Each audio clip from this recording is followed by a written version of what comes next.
What a huge reveal! Oda never ceases to surprise us, and in this chapter, with a revelation that now seems so obvious.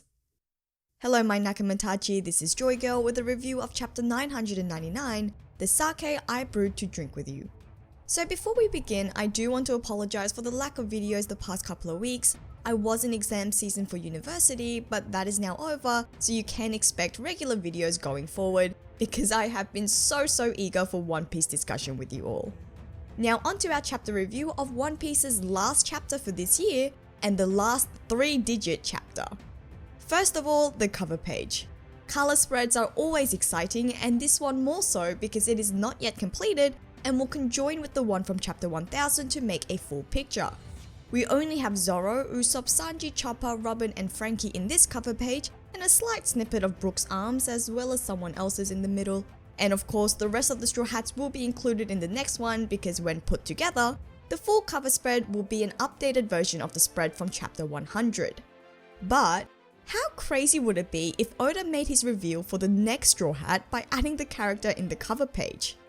And I am mostly joking about that, but maybe he has done it already because in this one, Sanji is holding a fish whose design looks awfully similar to Momo's dragon form. And considering the revelation from this chapter about fish and dragons, well, is this supposed to be a hint about Momo's potential to join the Straw Hats? Or is it just a reference to the contents of this chapter? On that note, let's discuss the chapter itself. Starting with the biggest reveal, the nature of Kaido and his devil fruit. Kaido is not a human with a dragon, nor Oni devil fruit. He's also not a creature with a human devil fruit. Kaido has a special, legendary model of a fish devil fruit, which we can then assume that that model is CARP. This mythical devil fruit is based on the carp fish, where in China, legends hold that the carp swim upstream against strong currents to reach the top of the waterfall where the Dragon's Gate is located. Only a few strong, brave carps are able to make the final jump off the waterfall, but those that are successful are transformed into a dragon, which in Chinese culture, dragons are symbols of great auspicious magical power. Now this makes so much sense. And the fact that Kaido was a fish seems so obvious now. It was almost in front of our faces all along. For example, his long whiskery mustache and the scale design on his left arm are both characteristics of fish. And the fact that he was called the strongest creature of land, sea and air makes so much sense now. As well as answering the question of why drowning himself would not work as a suicide method if he has a fish devil fruit power. Maybe Kaido is literally the strongest creature because he trained his devil fruit in order to be able to evolve into a dragon. Because going by the legend, is the ability to transform into a dragon just a natural part of the mythical Zoan devil fruit? Or is it an awakening that Kaido has achieved? The Chinese story is one that symbolizes great courage, perseverance and achievement. So it'd be interesting if we see that Kaido had to undergo a similar process of hard work and accomplishment. It would then explain why he has lost many times in the past if these battles occurred prior to him evolving his devil fruit. And aside from the shock of this reveal, Oda is as impressive as ever, as there is so much poignant irony due to the fact that Kaido is a dragon/fish. In chapter 963 during Oden's flashback, we see Oden catch a huge fish so that he can boil it to include it in his Oden. And Oden happens to have been captured by Kaido, who has a fish devil fruit who boils Oden to death in a pot, adding some more irony and mirroring between these two characters and their dynamic.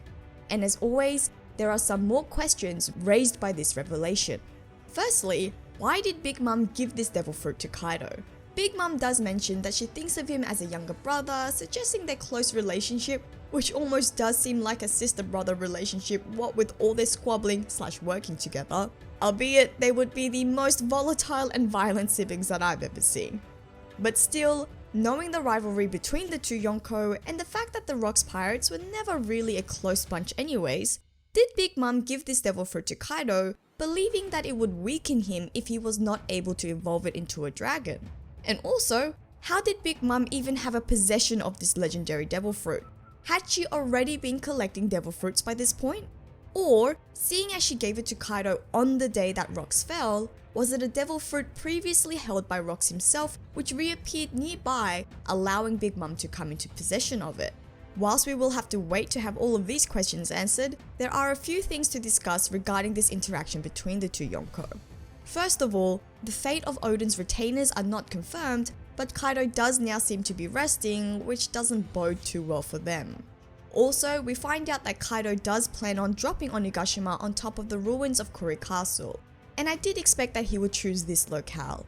He mentioned earlier in the arc that these ruins of Oden's castles would make a good base, and it seems he took this seriously, which again keeps adding to the Kaido and Oden dynamic, but also keeps showing us about how thoughtful or organized Kaido actually is, despite coming off as just a drunken, forceful brute.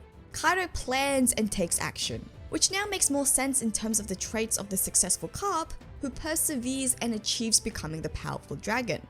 Also, the question of whether the road poneglyph is located at the Kuri Castle arises, which may also be why Kaido wants to use this as his new base. And speaking of poneglyphs, Big Mom wants to ensure that they don't kill Robin because they will need her help in reading the ancient texts. But something I found interesting is that Kaido doesn't seem so concerned about Robin, as he questions whether the three-eyed tribe member Pudding would be able to read it. Does Kaido perhaps himself have a subordinate able to decipher the poneglyphs? In which case, Bao Huang from Kaido's crew first comes to mind. Anyways, the two Yonko are taking their goal to find the One Piece very seriously. And I don't know which is a more terrifying thought. Two Feast Yonko working together to find the One Piece? Or the fight between the same two after they find it? But moving on to another part of this chapter, the flashback to Ace and Yamato, the chapter opening with their battle, which was hinted at earlier on in this arc. So it seems that Ace was at Wano to free hostages, and in this process, encouraged Yamato to free his heart. Which is to point out that Ace was unable to physically free him as he was unable to remove Yamato's handcuffs, implying that Ace had not mastered advanced armament haki by that point. Ace's words to Yamato that you can't choose your father was another poignant moment in this chapter, as we know the gravity of his words. Ace having felt worthless his whole life due to people around him hating anyone related to the former Pirate King Roger. It's a beautiful moment that strikes a chord within Yamato, freeing him internally. And I think we will see a similar moment between Luffy and Yamato, which sees Yamato grow into his own identity without having to emulate Oden after learning from Luffy. In fact, it felt like Luffy was everywhere in this chapter despite the fact he was not seen at all. He was mentioned a few times, such as when Ace tells Yamato about his younger brother, which we again knew from a previous chapter, but it was cute to see his faith in his little brother who he believed would soon be stronger than everyone else. At the time, Ace was referring to Kid, Law and Beige, who funnily enough are all members of the worst generation that have entered alliances with Luffy, as well as Cavendish, who isn't a part of the worst generation, but is a part of Luffy's Grand Fleet. But in saying that, Luffy's development in this arc by learning advanced armament haki does indeed symbolize his growth, even surpassing his older brother at that stage, who seemed to be on par with Yamato when the two were battling. So, if Yamato actually does join the Straw Hats, he could be seen as a symbol of how strong Ace would have been by this point in the story if he was still alive. In any case, Ace survived Wano, and now we know how. When Ace came to challenge Kaido, Kaido was out on his expedition.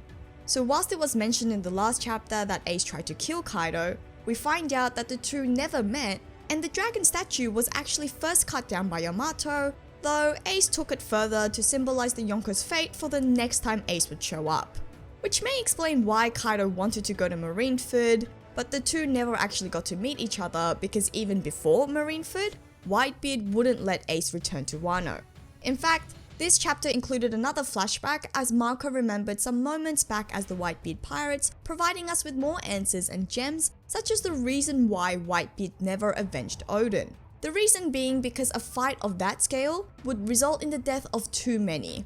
Which, on one hand, this does fit with Whitebeard's character, as we know he cares a lot about the well-being of ordinary citizens, but on the other, it still doesn't really make sense because surely he knew that whether or not he took action, that the lives of the Wano inhabitants would be lost anyways because of Kaido's tyranny. Anyways, on a less serious note, we see a funny moment of Marco eating a pineapple, but in contrast to this weird comedy, Marco in present times is seen shedding a tear thinking back to Ace's confidence that if Marco and Izzo accompanied him, they would actually be able to defeat Kaido. Which is meaningful as this seems to be the basis for Marco's confidence in the Straw Hats that we have been seeing in the recent chapters. And again in this chapter as he affirms his belief in the new generation. As Marco is taking Zoro up to the rooftop, they meet oppositions in both King and Queen in their dinosaur forms. And Queen, true to his position, has a double-barrel Gatling gun in his mouth, though this doesn't really have an effect on Marco's regenerative phoenix form. But I can't wait for this matchup that seems to be setting up Marco and Zoro against two of Kaido's commanders. Speaking of matchups, like I said last chapter, Marco takes Zoro up, but Robin and Brook are left behind. And the last we see of them, the two are running away from the Beast Pirates going into the castle. Which again is likely a setup for a future chapter, and again, I will say this for 3 chapter reviews in a row now, I want Robin to fight Black Maria. But moving on to some other Straw Hats, Nami is revealing the relationship between Luffy and Ace to Tama. And whilst Tama being upset for having potentially hurt Luffy was adorable, I'm with Nami and I'm more interested in this plan of the young Kunoichi, when she a few chapters ago asked Hihimaru to stall page 1 and ulti for 3 minutes, which we still haven't found out why. But at the same time this was happening, it seems that Yamato is relaying Ace's story to Momo and Shinobu, and the fact that he is Luffy's brother, eliciting the same very shocked response from Momo as Tama. And the mirroring between these two groups was executed extremely well. In fact, I loved the structure of this entire chapter. It was so chaotic, but at the same time flowed very well, which is similar to how I would describe how Wano has been in recent chapters. And like I said, this chapter contained hints of Luffy all throughout. Whilst chapter 998 felt quite short and was used as a reintroduction to the Tobiroppo, chapter 999 was jam-packed with lots of information and shocking reveals, as well as creating speculations for the future. For example, it seems that Yamato knows the significance of the D due to his possession of Oden's journal. We also saw familiar Beast Pirates gifters whom we were only introduced to recently, as well as some light comedy such as when Shinobu rolls away from Yamato after finding out that he is Kaido's son, which made me chuckle. Most of all, based on the contents and ending of this chapter, I am now expecting bigger flashbacks and exciting face-offs in chapter 1000, which I would like to elaborate on in another video, but that does bring us to the end of this chapter review, so thank you for watching. Please share your thoughts on this chapter by leaving a comment below. Please also like and share if you enjoyed today's video, and please don't forget to subscribe if you are not already, because we do have a break before chapter 1000 is released, meaning that we can discuss the wonderful world of One Piece as we try to control our anticipation for the next milestone chapter and the first chapter of 2021. Which obviously does mean that this is the last chapter review for 2020, so thank you all so much for following me on this journey, but this won't be the last video for this year. So this is JoyGirl, and I'll see you again soon.